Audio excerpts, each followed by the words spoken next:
Have you ever wondered how close you might be to something sinister? What if I told you that the truth is often more terrifying than the lies we tell ourselves? Tonight we're diving deep into the shadows with 3 stories. But here's the catch. One of them is based on something that actually happened. The other 2, well, they were crafted from the darkest corners of imagination. You think you can tell the difference? The lines between fact and fiction blur in the world of horror, where the real and unreal merge into one chilling experience.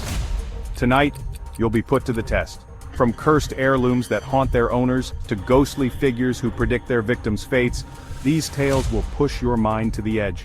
One is true, one is a figment of a nightmare, and the third is a combination of both.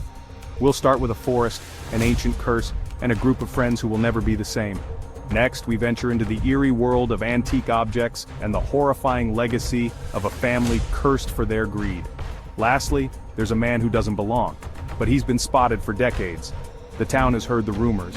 The town lives in fear. But which of these spine-chilling accounts is real? Which one was merely created to frighten you? Pay close attention, because only one of these stories has a foundation in truth, and the rest, they might be closer to reality than you think. This is True Terror Tales. Brace yourself. It's time to decide which of these stories will leave you questioning what's real and what's just a nightmare.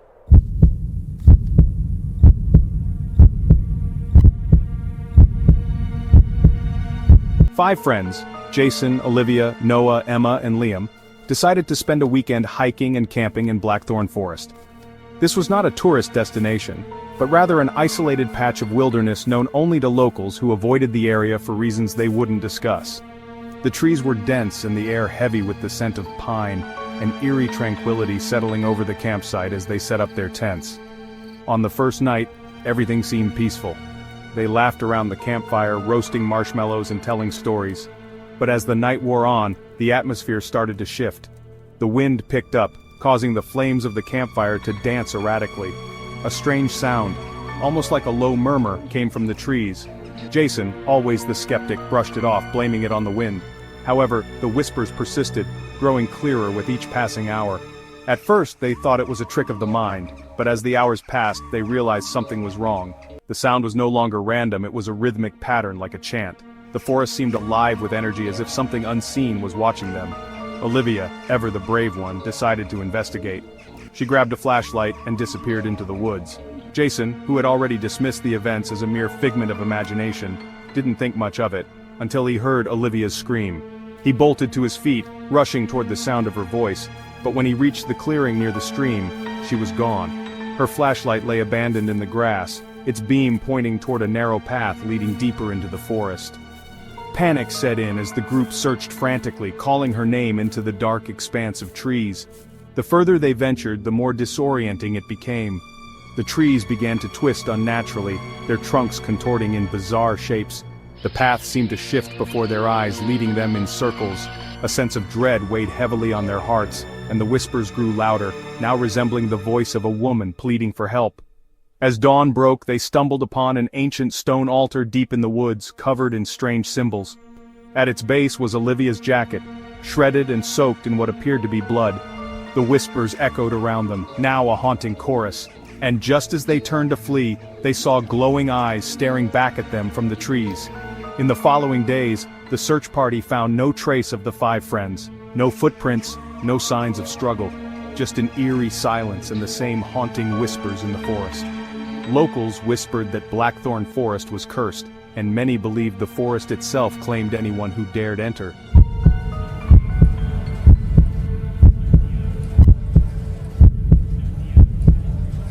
Mary Lambert had always been close to her grandmother, a woman known for her eccentricities and her collection of antique oddities.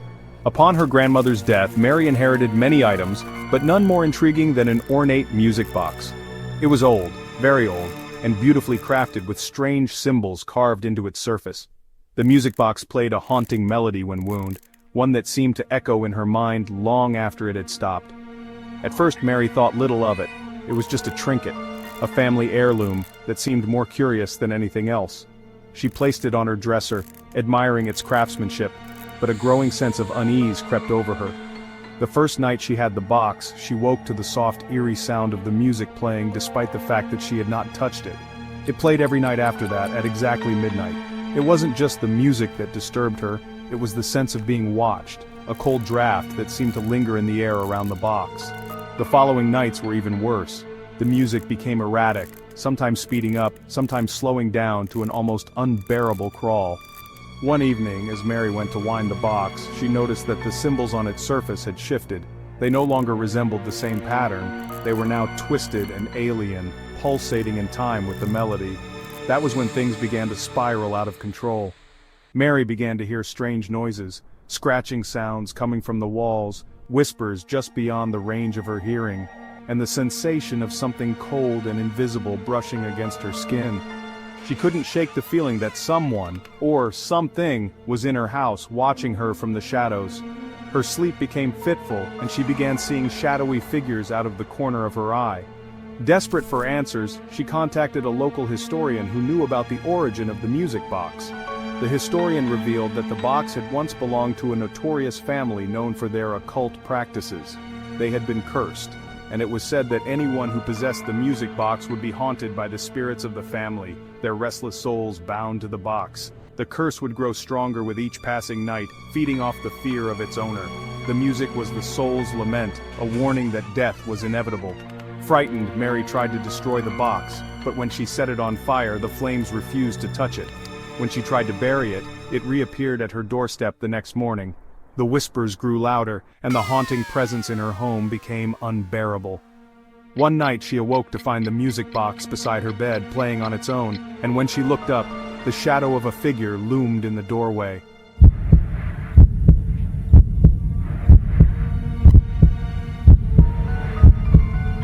In a sleepy town on the edge of a forgotten highway, there was a legend of a strange man who would appear every few years during the dead of winter. No one knew his name or where he came from, but every time he arrived, something terrible would happen. The townspeople would speak in hushed tones about the man, warning newcomers not to engage with him. The man was never seen outside of the small diner at the edge of town. He would always sit at the same corner booth, staring out the window at the snowy landscape. His appearance was unsettling, his skin was pale, his eyes too dark, his expression too calm. He never spoke much, but when he did, his voice had an eerie quality, as if it carried an unnatural weight. One night, a young traveler named Sam found himself at the diner, stranded by the snowstorm outside. He had heard the rumors about the strange man, but being a skeptic, he thought little of them. Sam sat down at the counter and ordered a coffee, trying to ignore the whispers that seemed to rise and fall with the wind. As he drank his coffee, he glanced over at the man in the corner. There was something about him that made Sam uneasy, but he couldn't place it. The man suddenly spoke. "You don't belong here, do you?" he asked, his voice like ice. Sam shrugged, half amused. "I'm just passing through. The snowstorm caught me." The man's lips curled into a strange, knowing smile. "You'll never leave," he said, his words heavy with an unnatural certainty. That was the last thing Sam remembered. The next morning the diner was empty, and the man was gone. When Sam tried to leave, he found that the road had vanished, swallowed by the snow. The town had disappeared, leaving only an endless stretch of white. He had vanished into the nothingness, just as the strange man had predicted.